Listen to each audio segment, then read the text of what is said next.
don't know. Uncle Chagga. Wanisebo. Jebale kose. Kale sebo na jebaleko. Kale sebo. Tusanyisa okulabako nakulwaliro se. Nange nsanyisa okubalabako. Tubasanze mu rehearsal zikyagenda mu maaso. Esawo. Abantu obanye lunaku lwakumeka. Olunaku ziri 9 ennaku z'omwezi 9. Wanje? Rehearsal. Rehearsal ennaku nyingi era ezibulayo muzimanyi. So never muddeko mubuulidde how we've perfected ebintu byonna bitambula. So department yaffe etambula bulungi ya rehearsals despite all factors eziriwo nenga rehearsals zikyagenda mu maaso. Zino ensonga eziri mu ggwanga ennaku zino between Alien Skin ne Palaso tezibatiisizza? Ezo ensonga za kiyimbi era zijja kuggwa tonde zisobola kubaawo for long obutategeeragana bo bwabwe baddewo naye nga ate obutategeeragana tebwavudde ku bayimbi nga bo just wabaddewo aggressiveness n'obusungu bwakozesebwa naye nga oba kyebayita eggaali mu lulimi olupya eggaali zezaleese eki obuzibu naye nga nze kyemmanyi Alien Skin ne Palaso bali ku mulamu ogwo gwa music bona bayimbi era byonna byonna ebyabaddewo tunoonyenga eki gye tubikola ki gye tubisolvinga. Twabadde tugezezaako kubanga kwola olunaku twali tutuuse ku reconciliation policy after nga tugezezaako tutegeeragana ne maybe after kati Alien Skin ne wabaawo abamugamba nti tolina kukola ki kola bwoti twongere mu bwoti ne bwoti kubanga nalabye obusungu bweyongedde naye nga abayimbi bonna bwe muzze mubalaba waliwo vibe abayimbi banywamu ekyokunywa nange mumanyi okunsanga nga nkuta ekipa yange eriko ebigambo ebya bbulu kakati kati ate bwe wabaawo lyaso waliwo ekicreatinga vibe eyo ebintu bisobole okunyuma kakiyinza okuba waliwo forces ezaleese olutalo olwo naye nga balina okumanya nti bali muntu ogwo bonna bakola bizinesi yemu bizinesi eyo yakusanyusa abantu so nsuubira balina okwekwata badde ku mulimu gwabwe basanyusa abantu nga tewaliwo era nze nali badde njagala nnyo oba nko Palaso ne Alien Skin bakwatagane bakoleyo n'oluyimba kubanga ekintu kino aipo ekirimu musically kiba kiyinza okukola oluyimba olwakabi hit song.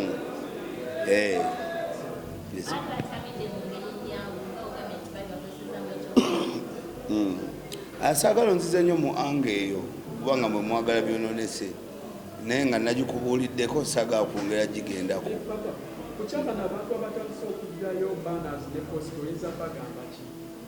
Abantu abatandise okugyayo banners ne posters si Alien Skin azigyayo okitegedde naye waliyo abawagizi b'abantu bo abalina obusungu obungi okusinga oli kati ate Alien Skin wanaddiŋŋana ne Palaso bona banaabeera batya so n'abawagizi baleme kwefuula nti olutalo baalubaddemu nnyo bamanye ekyabaddewo n'ekitabaddewo kubanga baana ne bwe bagijjawo baana bajjeyo yaani ya Palaso era baana eriko ki nti ne woogijjayo era naako nako kalango bagamba bajjayo baana ya Palaso ey'olunaku ki bwe ruti so abawagizi bane mutuwagire naye naffe tulina ebizibu byaffe ng'abantu temubyeyingiza nnyo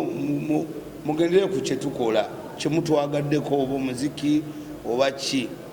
kubanga Alien Skin agenda kera ku makya addiŋŋane ne Palaso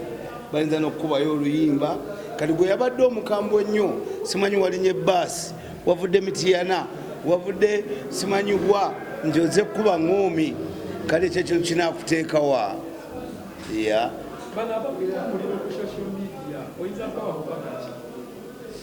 abapika omuliro bagupike kubanga sirina kyenyinza bagambako babaddewo ebbanga ddene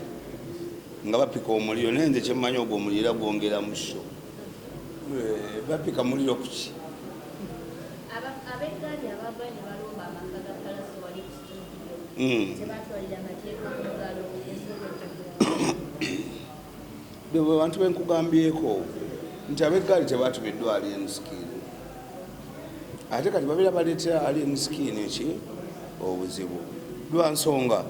kati olaba poliisi yajja wano yali etadde alien skin patrol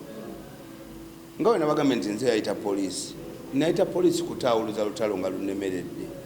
naye ate abapoliisi nebapikinga ate interest endala ngendo abapoliisi bwe bajja ate nga balina emisango gibavunaana emirala ate tutandika obeegalira ate tebamutwala ate nga bo balina fayiro ki ndala gyebakola ki kyengezako okugamba nti ate abo abakola ebyo ate bo bongera buzibu kubanga batwalira amateeka mu ngalo ate ensonga ezo ziddiraani ate nga ye tazimanyiiko ye temamanyi ndowooza ye oba ali willing okubeera ne palaso bareconsilinge kubanga bo ekisookeredde bakola bizinesi egi Papa, abantu abamu abawagizi bamwe bali mu kutya okujja mu kivulu nga balowooza nti gaali zigenda kujja zibakubireyo mwe nga management mweteeseteese mutya teri bawagizi baffe batya kujja mu kivulu kubanga teri muwagizi waffe yaggambyeko ntagenda kujja mu kivulu ku social media mbalaba bawanda muliro beeraliikirivu nedda bro kino ekivulu kyategekebwa balamu kirina security emala alien skin tanagambako nti alina kyategese okujja eggaali kyenkugambye nti waliwo abantu abeewa obuvunanyizibwa obutabakwatako nga we wawulidde nabawulidde okwo nti bo bava mityana bo bajja kulwanirira ki okitegedde naye ate bajja basiba kitegedde bro kati alien skin waba agenda kuyimba ku kivulu ekyo okimanyi asobola okujja nayimba ku kivulu ekyo security eri tight eno Uganda erina amateeka erina ebintu byonna nga bivulu bibadde bibeerawo wali lugogo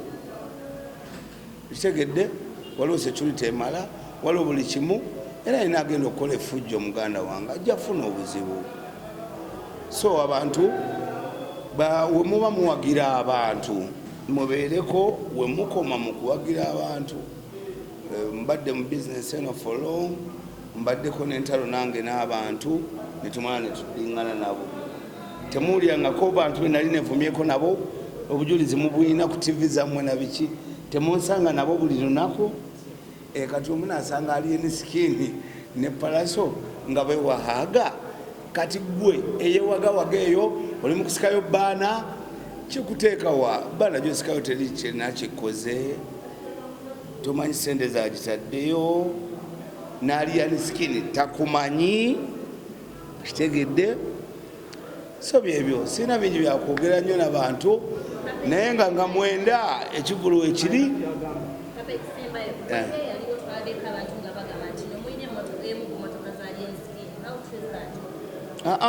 emotoka ya alien skin yali agirese wano naye yamala n'aginona abasinga abalowooza nti yali stanti obagamba ki kati nze mbagambe kibabiraba nga eri stanti webiri kubanga olwedde mu bigambo byenjogedde oba otegere oba yali stanti oba teyali naye buli omu akitwale nga bwakiraba kubanga nze kiba kinkolera kubanga nze njagala shebere successful buli omu akitwale mu ngeri ewakiraba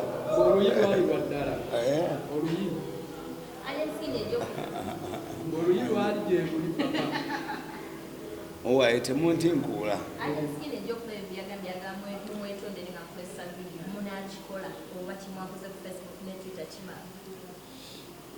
nze ebintu byange byakulanga music wa palace ali bulungi kubanga bandi yaffe emukubira ero bandi yaffe bagita roots band neno interview njikolanga elder babulya kubanga naliwo n'ebisinga tebinkwatako nnyo nze byange byakulanga music mulungi ngera wenze mbikola sebibuuzo mu mbuuzo ebinkwatako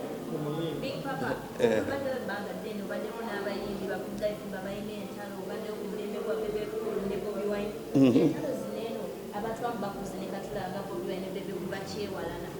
what should be done abantu okuddamu ne bakwatagana ne bateeremeza nga yatina muno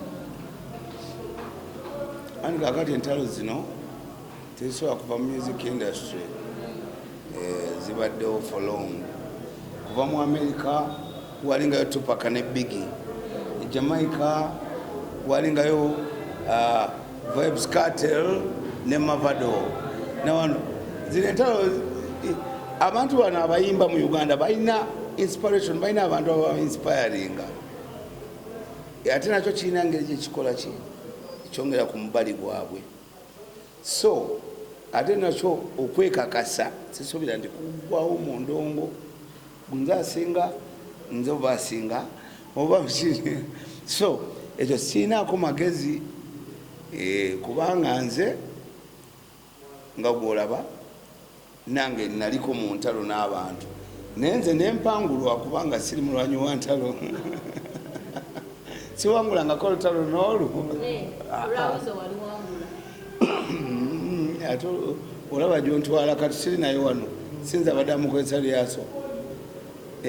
era nga omumanyi nze ndi nzeko boti ntwalanga bwoli bondaba ekyentalo andi mwagamba omwana mumbuza bingi interview ekomyawo bambi mbegayiridde omwimbi ali mu mbeera ki because tuwulira nti gaali waliwo abayaya abamusalako mu kikomera ki waliwo ali mu mbeera ki palaso munnange ngera olwa palaso bamusalako ne Alien Skin ali nayo basazeeko era abantu abalala ne bagenda ndabye emisaayi bu video ne bagenda bwe bityo abawagizi bono we balumba abooli n'abooli we balumba abono naye abayimba ate bo tebakiri okitegedde kiri kyaggwa kyali ku luli naye abantu beetuminkiriza kakati nawulidde naye ku kyalo kya palaso wali wabeera wali studio ye baze ne bakuba abantu ku kyalo kwonna kati ate leero ndabye nti ne Alien Skin wali abagenze ne bakunjerera ennyo naye nga tugenda kunoonya engeri gye tudisorting ensonga eyo nga tukwataganye n'amateeka ne polisi ya Uganda okitegedde kubanga si kyangu bakitwala ng'ekyalayisi naye abantu bano balina abawagizi abatalina kye bafiirwa.